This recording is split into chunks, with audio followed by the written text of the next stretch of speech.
पसनी मीर हमल कलमती के हिदायत पर पसनी में बारिश से मुतासरीन की मदद। साबिक सूबे वज़ीर गवादर मीर हमल कलमती ने हालिया तूफ़ानी बारिशों और हवाओं से मुतासर पसनी के ख़ानदानों की मदद के लिए इक़दाम किए हैं। इनकी खुसूसी हिदायत पर मीर कारवान के सरबराह मीर अरशद कलमती, जो गवादर की एक सियासी और समाजी शख्सियत हैं, पसनी पहुंचे और मुतासर ख़ानदानों को राशन पैकेट्स, गर्म कंबल, टेंट, बल्दिया अमला के लिए रेन कोट्स और खैमे तंबू फराम किए हैं। मीर अब्दुल गफूर कलमती ट्रस्ट की जानिब से ये इमदादी सामान फराम किया गया है।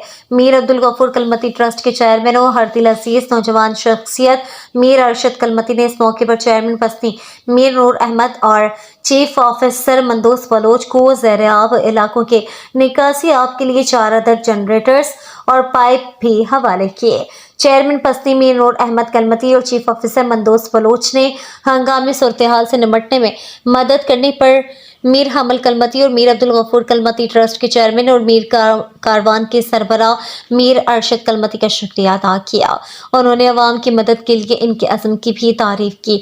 मीर हमल कलमती और मीर अब्दुल गफूर कलमती ट्रस्ट की जानिब से की जाने वाली इमदादी कार्रवाइयाँ पसनी में तूफ़ानी बारिशों और हवाओं से मुतासर ख़ानदानों के लिए एक अहम रिलीफ है। इस मौके पर BNP के मरकज़ी रहनुमा कौदारी, सेठ वली मोहम्मद, सलीम बलोच और दीगर भी मौजूद थे।